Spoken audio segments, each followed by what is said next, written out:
Hai, hari ni I nak pergi merempit. Vroom vroom. Tak adalah, I nak pergi breakfast. Tengoklah dia ni, tak nak tinggal Ahmad. Hari ni kami breakfast dekat sana, macam orang kaya-kaya. So I kena guna suara klasi sikit masuk sini. Hi, welcome to Amatera. Restoran tu dekat atas. So kita tunggu lift sekejap. Tada, lift dah sampai. Fancy bukan? Okay, jom kita naik. Wow, look at the view.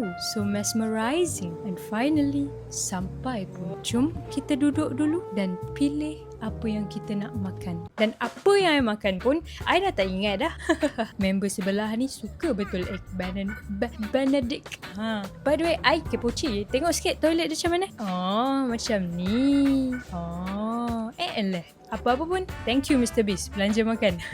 Okay, jom gerak. Sini bukan tempat kita. Ni tempat orang kaya-kaya. Jom, gerak lu. Balik rumah. Mandi-mandi dulu. Si Sofia ni suka betul dengan air. Dia terjun pula. Saja nak fulfill Mak Saleh duk tanning-tanning. No, hitam. Lepas mandi, lapar balik. So, kami dua merayau lah cari makan. Kot-kot lah ada benda boleh kudak-kudak. Tapi kalau dah ada nasi dengan ayam ni, lain kategori dah ni.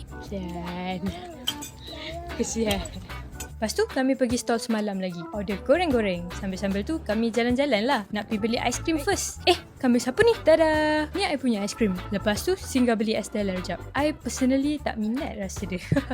I suka yang ni. Cicah sambal kicap. Sedapnya. Tengoklah dia ni. Selamba dia je. Top up jelly kat kedai lain.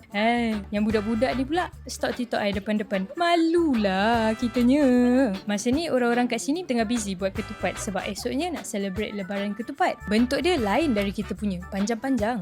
Lepas tu kami bawa Sofia jalan-jalan. Tengok lembu. Tengok kambing. I confuse siapa yang kambing ni.